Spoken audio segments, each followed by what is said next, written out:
Hello and welcome to the Magic of Mathematics channel. My name is Manohar Murthy and you are watching one amongst a series of videos exploring the world of mathematics. In this video, I will show you how to find the largest natural number that divides a set of numbers leaving respective remainders. As an example of this class of problems, I will use the problem what is the largest natural number that divides 48 and 79 leaving remainders 3 and 4 respectively. I will try to reason out the solution before presenting a technique to solve such problems. For this, I will look at the problem as two separate problems first. One, where we need to find the largest natural number that divides 48 leaving a remainder of 3, and the other where we need to find the largest natural number that divides 79 leaving a remainder of 4. Let us look at the first of the two problems where we need to find the largest number which divides 48 leaving a remainder of 3. If the divisor is greater than 48, the remainder is 48. So I only need to look at numbers which are less than or equal to 48. If the divisor is 48, the remainder is 0. So this will also not work. If the divisor is 47 or 46, the remainder is 1 or 2 respectively. So 47 or 46 is also not the number that we are looking for. If the divisor is 45, the remainder is 3. So 45 is the number that we are looking for. Or in other words, 45 is the largest number that divides 48 leaving a remainder of 3.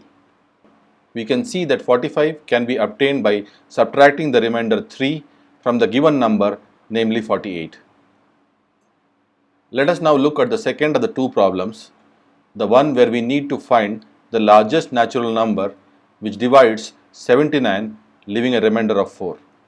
We can easily find this number by subtracting the remainder 4 from the given number 79, resulting in 75 as our answer.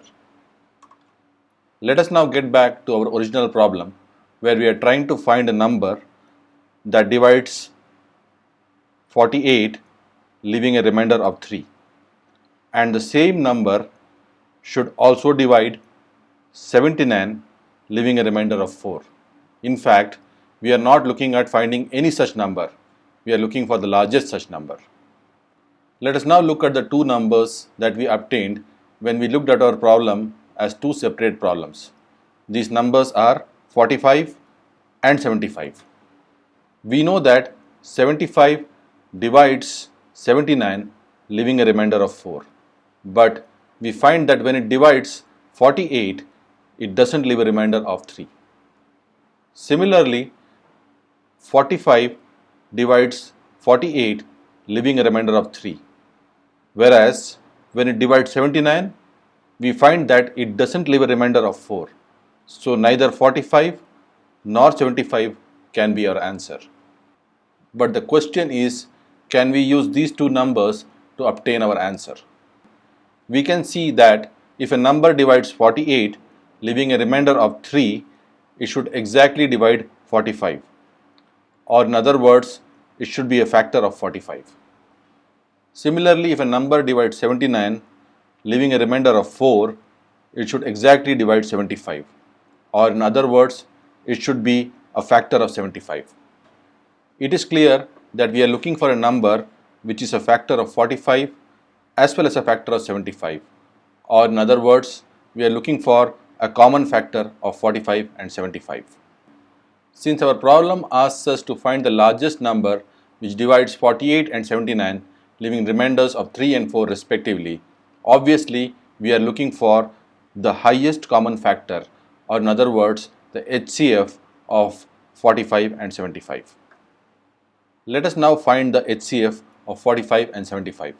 For that, I will express 45 as the product of its prime factors, that is 3 times 3 times 5.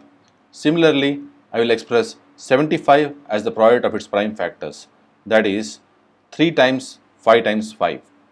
We get the HCF by taking the common prime factors, namely 3 and 5, and multiplying them to get 15 as the HCF of 45 and 75. Let us now check whether 15 is indeed the answer that we are looking for.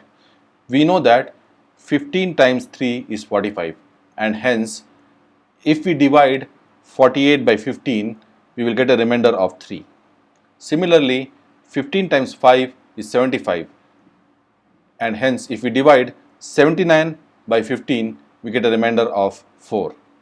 And since 15 is the HCF of 45 and 75, there can't be a number greater than 15 which divides both 45 and 75 exactly, and hence 15 is indeed the number that we are looking for. In this video, I presented a class of problems which can be solved by using the concept of HCF and presented a standard technique for solving such problems. I hope you found this video useful. Thanks for watching.